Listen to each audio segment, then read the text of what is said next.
in the raw. RK's Guyana Free Media, and I'm your friend and your host, your brother Hajji, Dr. Roshan. I have with me an article that is the face of AUBREY NORTON. He's trying to show that he's vibrant and relevant and dynamic as a political person. I, being an independent, I comment positive and negative on anyone I suit.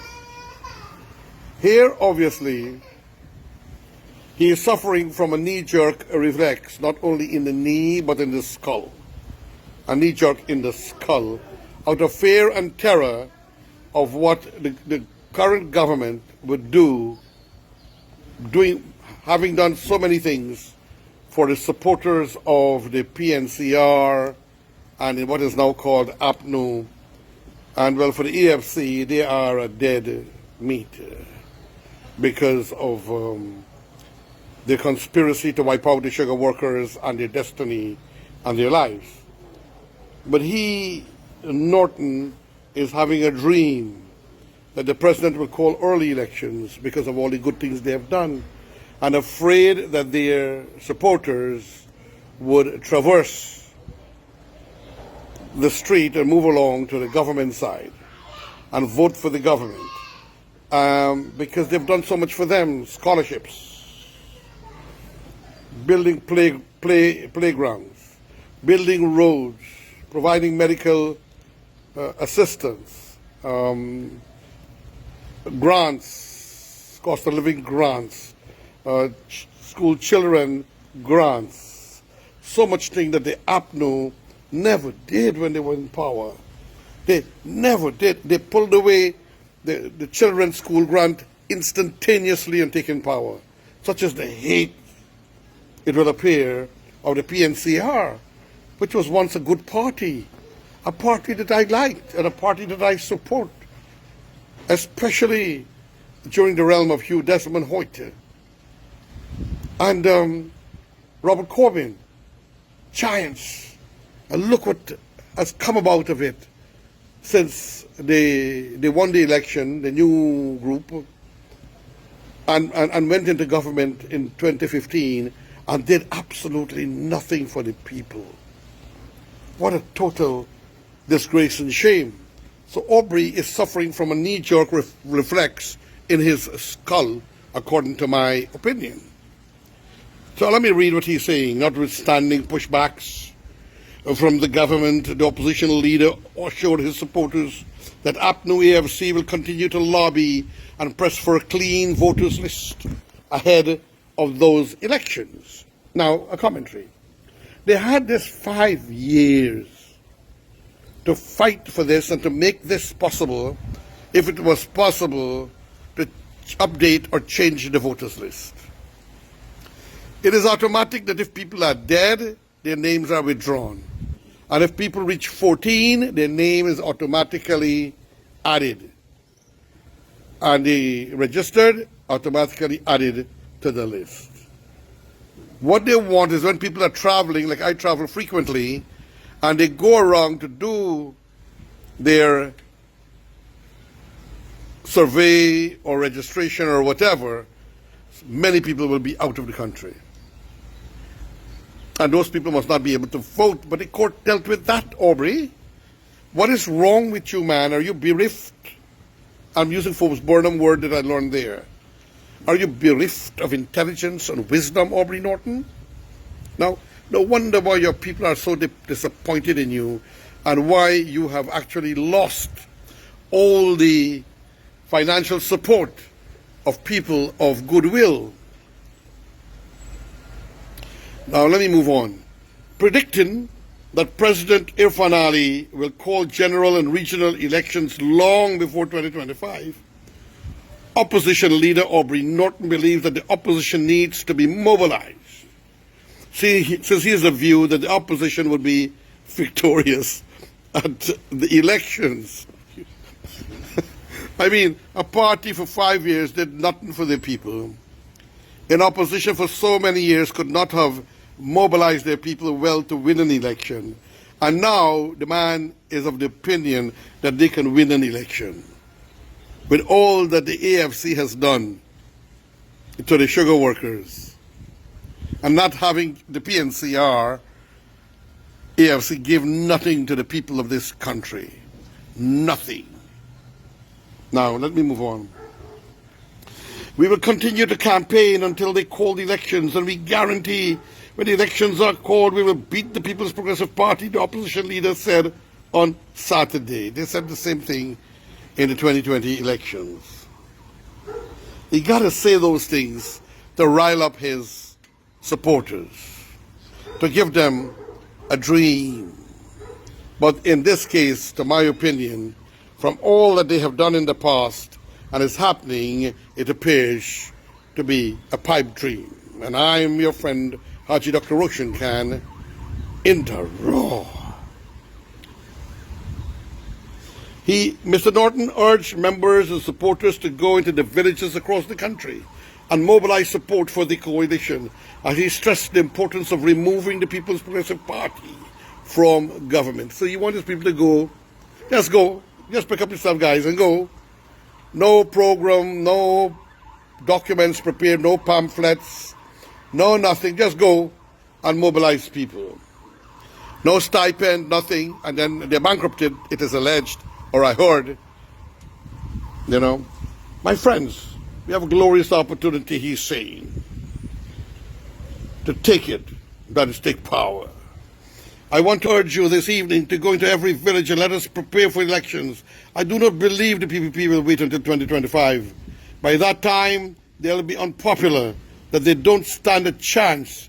So the money you see them giving out now, really and truly, they're preparing to pay the base, but you know that they can't win at all with a clean voters list, the opposition leader says. So he is admitting the government is giving a lot of support and benefits and spending lots of money in all the community. And he's saying that if they wait too long, the government is going to lose credibility. So giving a lot of money out and benefits out, the government is doing this in order to win hearts and minds and to call an early election.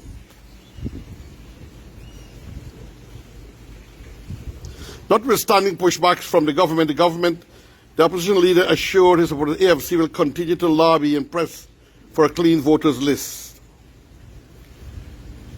Labeling the PPPC as oppressors, Mr. Norton contended that since the Irfan administration took office in 2020, it has not only marginalized and victimized key segments of the population, but continues to enrich a selective few at the expense of the majority.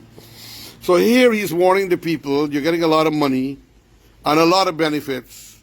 So with that in mind, be prepared that early election will be called. And then he's saying that, the man is so irrelevant, I'm sad to say. I wanted to read this with an open mind, but how can I, when he does these kinds of things, when he plays these kinds of games, that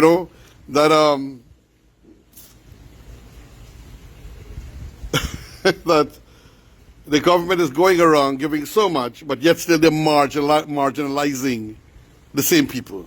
Something's wrong with this guy. UPNU supporters, y'all got to sit with this guy and teach him a few things, or bring him to me.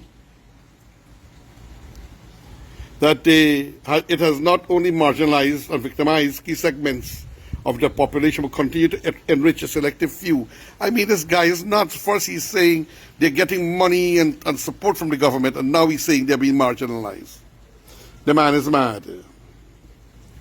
Noting the country is at a critical juncture, Mr. Norton said Guyana does not have a resource issue, but an issue of management and discrimination. Well, they had 28 years of bad management at first, and discrimination, and destroy people's businesses with the External Trade Bureau, the ETB, the banning of everything, controlling people's rights and food and destiny, affecting people from studying overseas, preventing money from going to students, everything possible they have done to make people denses and then to control them in a kind of a corral to get free service and slave labor at a place in the east coast of Demerara, Hope Estate, where Guyanese were actually enslaved, Afro-Guyanese, Indo-Guyanese, and everyone who wanted to work with the government. He said under an APNO AFC government, there will be equitable distribution of resources, pointing to the last time the coalition was in office. Really? They run me out of business, Mr. Norton. Your presidency people run me out of business, affected me from winning my awards. And now you're saying that they were effectively distributing resources? Come on, only to your lackeys.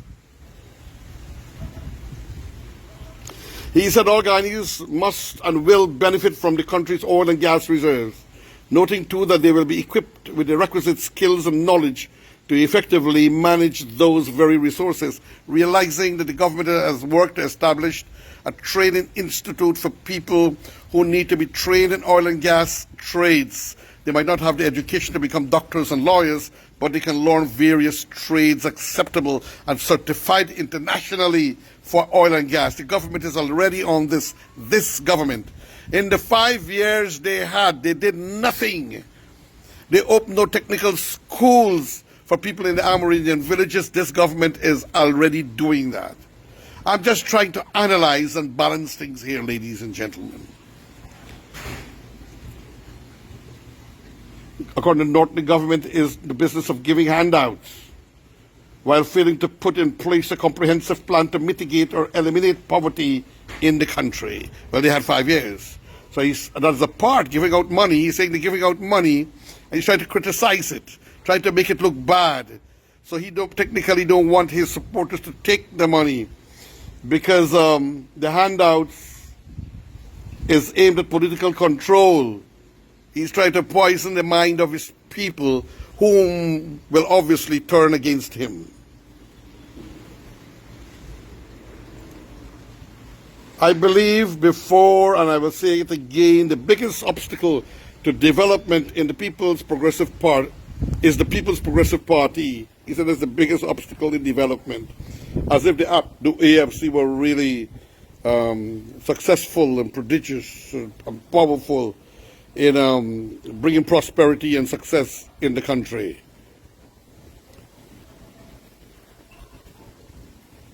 And I have said before, if Guyana is to grow, People's Progressive Party must go, he stated. Poor guy is trying to reach out to his base, trying to win some support, and trying to realize that he's in a bad state. And he'll take the People's National Congress down to perdition. Reading that, some party acolytes who are not balanced, but those who have intelligence and wisdom, can see that the man is talking nonsense, immature, amateurish, and not fully there mentally. Remember, I was a supporter of this man to win the head of the party, our party leader. And then look what he has become. The party is now bankrupted. I'm not saying he did it, but poor management would do that. Lost supporters. And look at their behavior in Parliament. And some of them are facing criminal charges. Ladies and gentlemen, your friend, your brother, me, Hajji, Dr. Roshan, in the raw.